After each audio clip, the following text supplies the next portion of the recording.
Խեղաթյուրված եւ ծայրահեղ միակողմանի Հայաստանի արտգործնախարարությանը խորապես հիասթափեցրել են Իսլամական համագործակցության կազմակերպության Ստամբուլի ամփոփիչ հռչակագրի եւ Ադրբեջանի նախաձեռնությամբ ներկայացված բանաձևերի ձևակերպումները։ Ամփոփիչ հռչակագրում ձևակերպված են Հայաստանից ադրբեջանական մի շարք պահանջներ։ Իսլամական երկրները կոչ են անում Երևանին հաղթահարել հայ-ադրբեջանական խաղաղության համաձայնագրի ստորագրմանը խանգարող մնացած իրավական ու քաղաքական խոչընդոտները եւ այդպիսով դադարեցնել Ադրբեջանի ինքնիշխանության եւ տարածքային ամբողջականության խաթարումը։ Բացի այդ, դատապարտել են, որ Հայաստանը հրաժարվում է երկխոսել մեջբերեմ արևմտյան ադրբեջանական համայնքի հետ, վերահաստատել են նրանց վերադարձի իրավունքը իրենց ծագման վայրեր ներկայիս Հայաստանի տարածքում։ Պաշտոնական Երևանը հիշեցրել է, Հայաստանն է առաջարկում առանց հետաձգման ստորագրել համաձայնագիրը, ինչպես նաեւ կառուցողական լուծումներ գտնել Ադրբեջանի կողմից բարձրացվող մի շարք հարցերի կապակցությամբ, թե մասնավորապես որ հարցերի կամ ինչ լուծումներ Երևանից չեն մանրամասնել։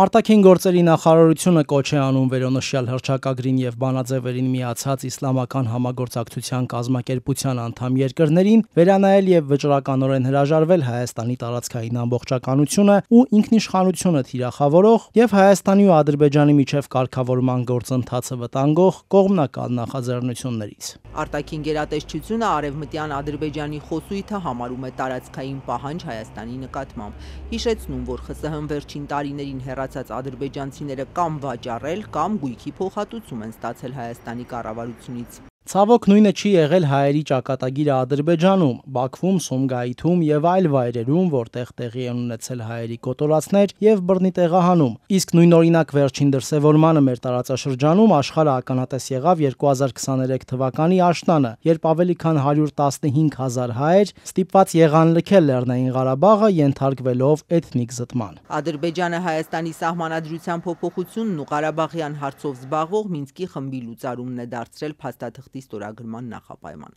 Ադրբեջանի նախագահը վերջերս Հայաստանի հետ խաղաղության հաստատման կարևորագույն նախապայման նաև ադրբեջանցիների վերադարձը համարեց։ Հայաստանի վարչապետն ասում է, Հայաստանում չի եղել, չկա եւ չի կարող լինել արևմտյան Ադրբեջան։ Ընդդիմադիր պատիվ ունեմից Տիգրան Աբրահամյանը Facebook-յան գրառման մեջ զուգահեռներ է տարել արցախցիների վերադարձի շուրջ Հայաստանի իշխանության լռության եւ Ադրբեջանի կողմից արևմտյան ադրբեջանցիների հարցն ակտիվորեն առաջ մղելու մեջ։ Հայաստանյան կառավարչի արցախցիների իրավունքների պաշտպանությունից եւ մասնավորապես հավաքական վերադարձից ու Հայաստանի Հանրապետության օկուպացված տարածքների թեմայից հրաժարվելու պայմաններում Ադրբեջանը միջազգային օրակարգ է հրում այսպես կոչված արևմտյան Ադրբեջան եզրույթը, որը ներառում է ներկայիս Հայաստանից զգալի մասը։ 56 երկրների շարքում Իսլամական համագործակցության կազմակերպության անդամ է նաեւ Թուրքիան։ Եվս մեկ ապացույց, որ Թուրքիան Հայաստանի հետ բանակցում է նախապայմաններով։ Ընդդիմադիր Հայաստան խմբակցության падգամավոր Արթուր Խաչատրյանն այսպես է մեկնաբանում Իսլամական համագործակցության կազմակերպության հռչակագիրը։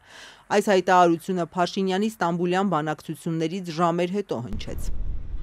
Ընդդիմադիր падգամավորի խոսքով ֆորմալ նախապայմաններ չկան, բայց Անկարան հայ-թուրքական կարգավորումը շարունակում է պայմանավորել հայ-ադրբեջանական հաշտեցմամբ։ Փաշինյանի այս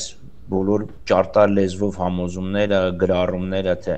շարունակվում են Թուրքիայի հետ բանակցությունները, երկխոսությունը, փուչ է, դատարկ է։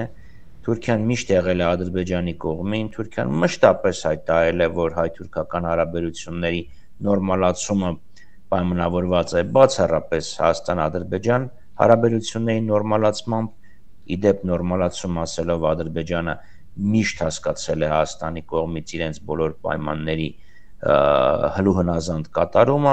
Խնդիր կա, որ նման հայտարարություն կա եւ այդ խնդիրը պետք է լուծել աշխատանքներով, հենց շփումներով ու երկխոսությունով անդամ բոլոր երկրների հետ, եթե դա հնարավոր է։ Վարչապետի Ստամբուլյան այցեարարությունավետ համարող իշխանական падգամավոր Վահագն Ալեքսանյանը իսլամական երկրների հայտարարությունը խնդրահարույց համարում է, բայց որ նաեւ Թուրքիան Հայաստանից պահանջներ ունի, այդքան էլ համաձայն չէ։ Դա կազմակերպություն է առանձին վերցրած, որը ինչ-որ առանձին երկրի դիրքորոշում չի արտահայտում։ Սա ամեն դեպքում պետք է ֆիքսենք էլի դրանք տարբեր երևույթներ են։ Թուրքիան էլ այս կազմակերպության անդամ է եւ ստորագրել է սրա տակ։ Ես կարող եմ ասել, որ առնվազն այդ խոսույթը թուրքական կողմից այնքան չկա, ինչքան որ դա կուզենային ադրբեջանցիները որ լիներ։ Իսլամական համագործակցության կազմակերպության անդամ են ոչ միայն Հայաստանի 4 հարևաններից 3-ը՝ Թուրքիան, Ադրբեջանն ու Իրանը, այլև ԱՊՀ շրջանակներում 4 դաշնակիցները՝ Ղազախստանը, Ղրղըզստանը, Տաջիկստանն ու Ուզբեկստանը։